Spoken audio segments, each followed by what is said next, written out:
Hello, my name is Neville and I'm the Middle East correspondent for the Eurasia Review. Every week I write an article for the review in which I give my opinion about a matter of current concern or something that's in the news.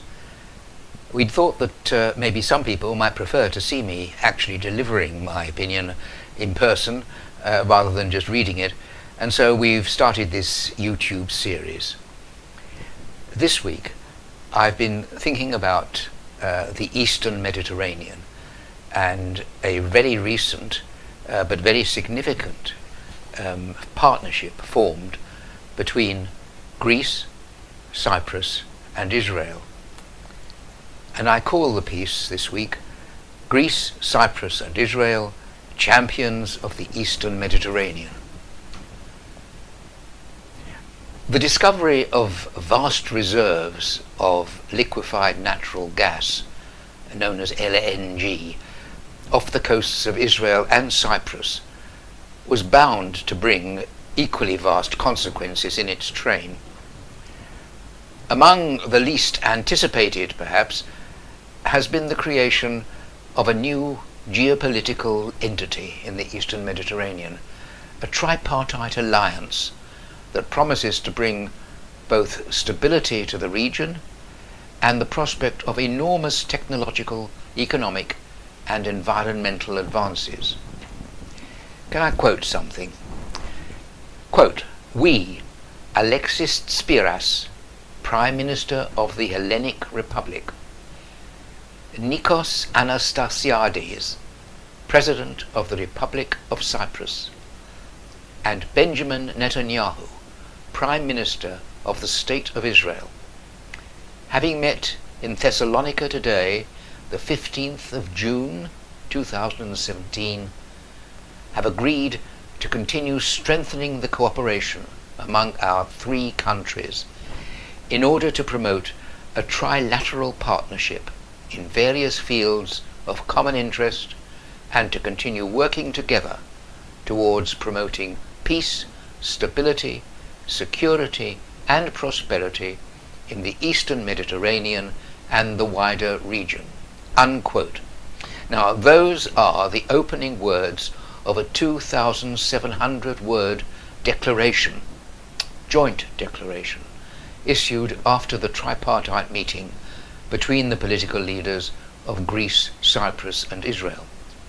It was the culmination of years of cooperation driven forward by the LNG discoveries, the liquid natural gas discoveries in Israeli and Cypriot waters. Under the UN Convention on the Law of the Sea, known as UNCLOS, a state is allowed to claim for economic use waters extending 200 nautical miles from its coast. When another country lies less than 400 nautical miles away, as Cyprus does in relation to Lebanon and Israel, governments are expected to negotiate a mutually acceptable line. Well, back in 2007, Cyprus and Lebanon agreed on a maritime border that reaches south to a spot designated as Point 1.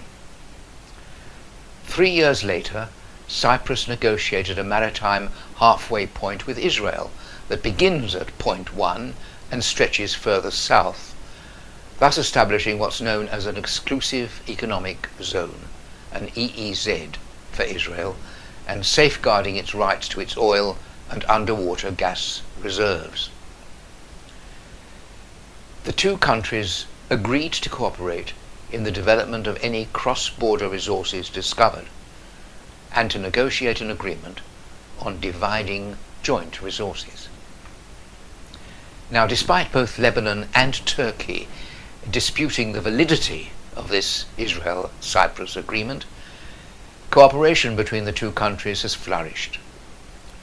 It's led to the first ever visit of an Israeli Prime Minister to Cyprus and to subsequent meetings between Israeli and Cypriot ministers. In 2014, the two countries, as one aspect of their cooperation, agreed to hold joint military exercises. This past year has seen an intensification of this collaboration. In March, Israel participated in a 3-day joint military exercise with Cyprus, in the course of which the Israeli Air Force tested Cypriot air defences.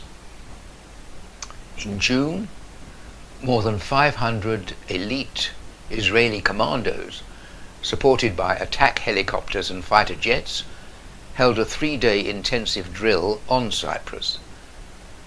The first of its kind, it was described by senior Israeli Defense Force officers as one of the largest exercises by the commandos on foreign soil. Then November, last month, saw the first ever trilateral defense summit between Israel, Cyprus and neighbouring Greece.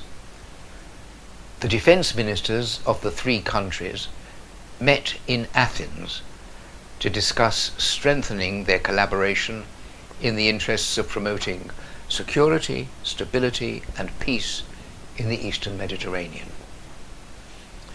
Cypriot Defence Minister Christoforos Fokiades said, "Cyprus, Greece and Israel defend in this volatile and fragile region not just their common interests, but also the interests of Europe, and I would say those of the international community in general."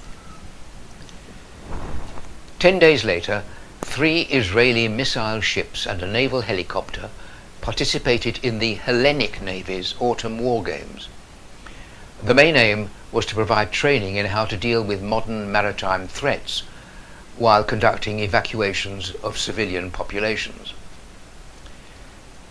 Now, quote, "During the drill," said Lieutenant Colonel Yaniv Lavi, commander of the Israeli delegation, "the naval forces carried out advanced training in search and rescue, prevention of maritime terrorist attacks, as well as advanced maritime medical evacuations," unquote.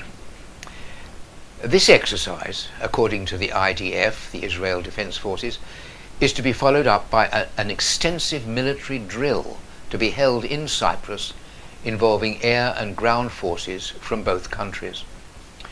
The exercise, part of the ongoing cooperation between the IDF and the Cypriot military, was pre-planned as part of Israel's 2017 training program and is intended to maintain the competence and readiness of the forces.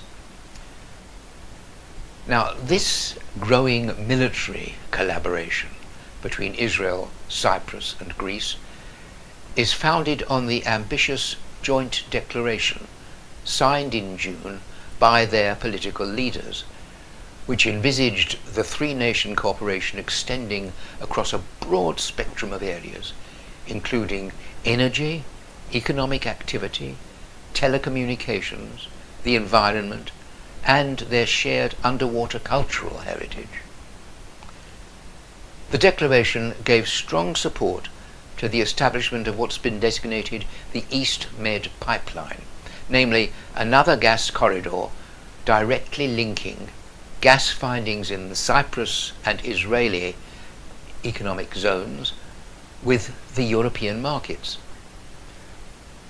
Now, far from establishing an exclusive three-nation club, the political leaders emphasized that they were ready to welcome other like-minded countries to join in cooperation, coordination, and regional peace and stability. A first step in that direction was the establishment of a quadrilateral working group, Greece, Cyprus, Israel, and Italy, aimed at closely monitoring and supporting the East Med project as an export route for natural gas from the Eastern Mediterranean to Europe. Now, in their joint declaration last June, the political leaders agreed to develop and strengthen collaboration in the manufacturing and commercial sectors, emphasizing their intention to promote cooperation in technological and industrial research among research organizations in the three countries. In the field of telecommunication technologies, they agreed to cooperate in electronic technology, telecommunications, and electromagnetic compatibility, with special interest given to cooperation in satellite manufacturing, Earth remote sensing satellites, and communication satellites.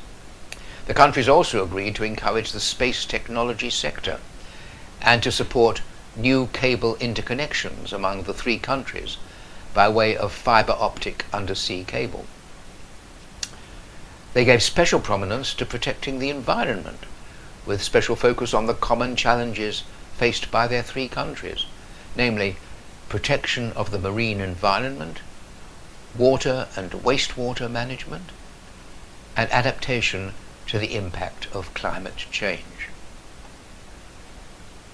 Partly from self-interest, but surely more from a concern for the common good, Greece, Cyprus and Israel have forged a working partnership with enormous potential for enhancing the prospects and life chances of all who live in the Eastern Mediterranean.